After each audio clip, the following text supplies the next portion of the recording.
లజ్జ ఉంటే నేను ఒకటే చెప్తానా, చేనేత అని దాన్ని అవమానించావు నూలుని, నువ్వు బట్టలు లేకుండా బజార్లో తిరుగని చెప్పి నేను కేటీఆర్ని అడుగుతా ఉన్నాను. అప్పుడు నీకు చేనేత విలువ తెలుస్తుంది, చేనేత నూలు విలువ తెలుస్తుంది. నీకు నూలు విలువ తెలియకుండా ఈ విధంగా ప్రచారం చేయడం ఏదైతే ఉందో చాలా బాధాకరం.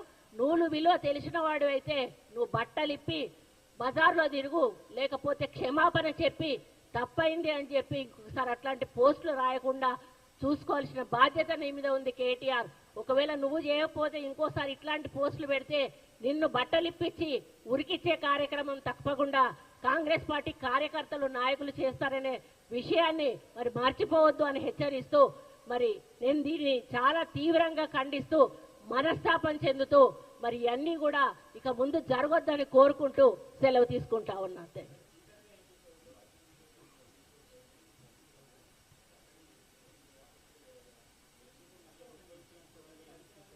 అది స్పీకర్ నోటికి తీసుకెళ్లాము. పార్టీ తరఫున మేమంతా అంటే ఏదో వేసేసారులే అంతటితో ఆగిపోతుంది అనుకున్నాము. కానీ ఈ రోజు ఇక్కడ దాకా వచ్చినప్పుడు ఆగిపోయే ప్రసక్తే లేదు. ఇక సీఎం గారు నోటీస్కు కూడా వెళ్ళింది. ఇక ముందు ఇట్లాంటివి పూర్తిగా జరగకుండా యాక్షన్ తీసుకోమని చెప్పి సీఎం గారు ఆల్రెడీ ఇన్స్ట్రక్షన్స్ కూడా ఇవ్వడం జరిగింది. అదే కదా, వాళ్ళు మనుషులు కాదు మృగాలని చెప్తున్నది కదా. స్పీకర్ గారు వారి పరిధిలోది వారు తీసుకుంటారు, వాళ్ళని మేము ఆదేశించే వాళ్ళం కాదు. కానీ మా తరఫున మాత్రం అన్ని ఖండిస్తా ఉన్నాము. ఇక ముందు ఇట్లాంటిది జరగకుండా సీఎం గారు మరియు పిసిసి అధ్యక్షులు కూడా చాలా సీరియస్ గా తీసుకున్నారు. మరి దాన్ని ఇక ముందు జరగకుండా చూసుకునే బాధ్యత మాది. ఇక ముందు జరిగితే ఏం చేయాలో చేసే బాధ్యత కూడా మాది.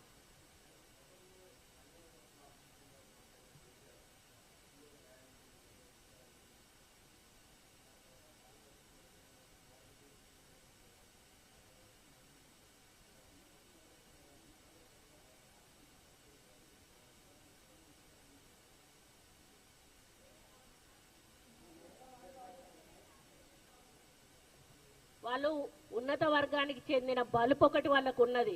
బలుపు ఉంటే ఉంచుకొనియండి, పైసలు ఉంటే ఉంచుకొనియండి. కానీ ఒక అణగారిన వర్గాల ఈయన పడితే ఈరోజు వాళ్ళ ఓట్లు లేదే మీరు గెలిచారా? ఈరోజు అక్కడ చేనేత కార్మికుల ఓట్లున్నాయి, మైనారిటీ ఓట్లున్నాయి, ఎస్సీ ఎస్టీ బీసీ ఓట్లున్నాయి. ఇవన్నీ వేసుకొని ఈరోజు మీరు మరి అక్కడ గెలిచారు. ఈరోజు మళ్ళీ మమ్మల్ని కించపరుస్తూ ఈరోజు పోస్టులు చేస్తా ఉన్నారు. రేపు బీసీలందరూ కూడా తిరగబడితే మీకు బీసీ ఓటు ఒక్కటి కూడా రాదు. అటువంటి పరిస్థితి దయచేసి తెచ్చుకోవద్దు అని చెప్పి కేటీఆర్ గారిని హెచ్చరిస్తా ఉన్నారు.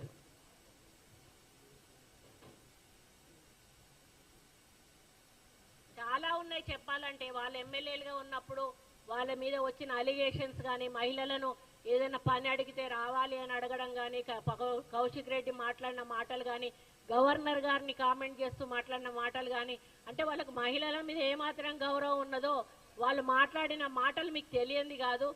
అటువంటి వాళ్ళు మరీ ఇంత హీనంగా, ఇది ఒక అన్నా చెల్లెళ్ళ బంధం అండి, ఇది ఒక అన్నా చెల్లెళ్ళ బంధం. దీన్ని వక్రీకరించి మాట్లాడడం అనేది చాలా బాధాకరం. నేను జీర్ణించుకోలేకపోతా ఉన్నాను. దయచేసి ఈ విషయాన్ని కేసీఆర్ గారి భార్యను అడుగుతా ఉన్నాను. అమ్మ శోభమ్మ, ఇది కరెక్టేనా? అదేవిధంగా కవిత గారిని అడుగుతా ఉన్నాను, కవిత గారు ఇది కరెక్టేనా? అదేవిధంగా కేటీఆర్ గారి భార్యను కూడా అడుగుతా ఉన్నాను, అమ్మ ఇది కరెక్టేనా? మీకు కరెక్టే అనిపిస్తా ఉందా? రాష్ట్రంలో ఉన్నటువంటి మహిళలందరినీ కూడా అడుగుతా ఉన్నాను, ఇది కరెక్టేనా? ఒక అన్న ఒక చెల్లెకు ఒక నూలు దండ వేసి చేనేత కార్మికుల సమస్యలు చెప్పిన దాన్ని ఈ విధంగా కళ్యాణ లక్ష్మి వీళ్ళకి ఎవరిచ్చారు అని ట్వీట్ చేయడం ఇది ఎంతవరకు కరెక్టు అనేది ప్రతి ఒక్క మహిళ కూడా ఆలోచించి, ఎవరైనా టీఆర్ఎస్ నాయకులు గ్రామాల్లోకి వచ్చినప్పుడు వాళ్ళని బట్టలు కూడా తీసి ఉరికించాల్సిన అవసరం ఉందని చెప్పి కూడా మరి తెలంగాణ రాష్ట్ర మహిళలకు తెలియజేస్తా ఉన్నాను.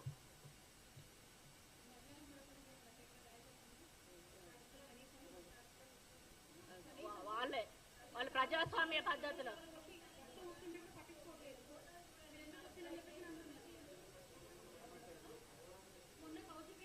ఏం లేదు. వాళ్ళు సోషల్ మీడియా దిష్టి బొమ్మ బయట దహనం చేయడానికి పోయారు.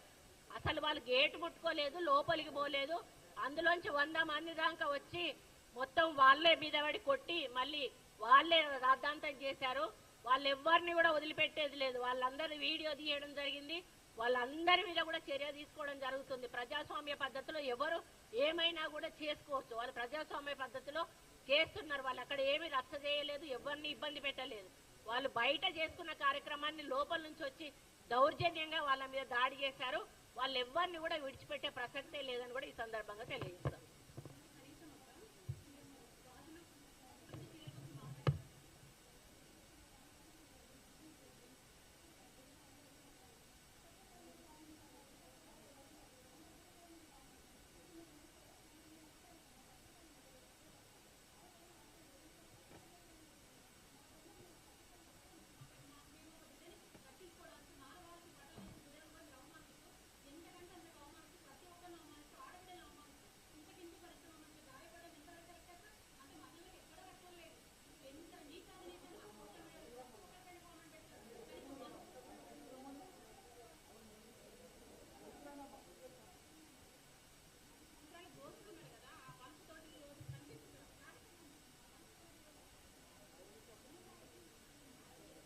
మీ ఇంటి ఆడవాళ్ళ మీద ట్రోల్ చేస్తే ఏ విధంగా ఉంటుందో ఒక్కసారి ఆలోచించాల్సిన అవసరం ఉన్నది.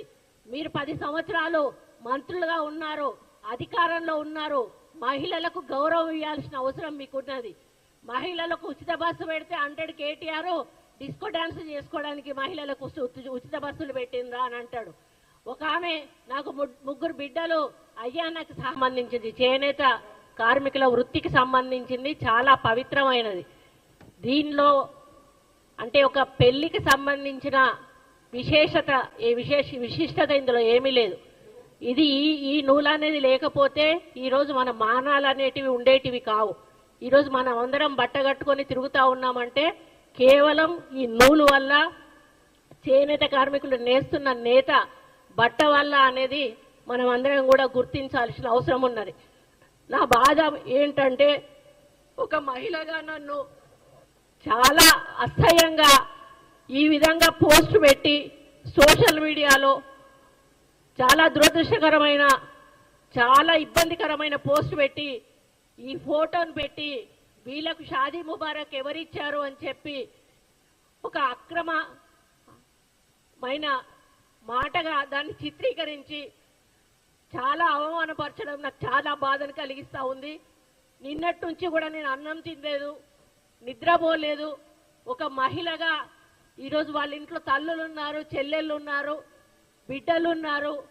టీఆర్ఎస్ వాళ్ళందరూ కూడా ఈరోజు కొంత గ్యాంగ్ను ఏర్పాటు చేసుకొని ఈరోజు వాళ్ళ అధికారం పోయిన పిచ్చిలో ఏం చేస్తున్నారో అర్థం కాకుండా ఒకసారి సీతక్క మీద ట్రోలింగ్ చేశారు, ఒక గిరిజన మహిళను పెట్టుకొని పొన్నం ప్రభాకర్ తోటి, ఇంకోసారి మేయర్ విజయలక్ష్మి గారిని ట్రోల్ చేశారు అక్కడ బోనాల పండుగ దగ్గర. ఈరోజు ఒక దండ, ఒక అన్న సమస్యలు చెప్పి ఒక చెల్లికి అన్నకి రాఖీ కడుతుంది చెల్లె. అదే పద్ధతిలో ఒక అన్న, అది పూలదండ కూడా కాదు, పూలదండ వేసుకుంటే తప్పు, నేను ఎక్కడ కూడా పూలదండలు వేసుకోను. శాలువాలు కప్పితే తప్పు కాదు, నూలు దండ వేస్తే అసలు కూడా తప్పు కాదు. దాన్ని ఈ విధంగా చిత్రీకరించి మానసికంగా నిన్నటి నుంచి నేను ఆవేదనతో ఉన్నాను. ఆ ఆవేదనను అర్థం చేసుకున్నమ్మా పద్మశాలి కుటుంబ సభ్యులందరూ కూడా వచ్చి ఇక్కడ ప్రెస్ మీట్ పెట్టి సోషల్ మీడియా మీద దౌర్జన్యం చేస్తా ఉన్నారు. అటువంటి సోషల్ మీడియాను నిరసిస్తూ ఒక ప్రజాస్వామ్య పద్ధతిలో వాళ్ళెళ్ళి టీఆర్ఎస్ భవన్ ముందు social media, BRS social media అని దహనం చేస్తూ ఉంటే రాక్షసుల్లాగా లోపల నుంచి వచ్చి తిరిగి మా వ్యక్తుల మీదనే దండయాత్ర చేశారు. మా వాళ్ళు లోపలికి వెళ్ళలేదు, కేవలం రోడ్డు మీద బయట చేస్తున్న కార్యక్రమాన్ని వాళ్ళు వచ్చి మీద పడి కొట్టడం జరిగింది.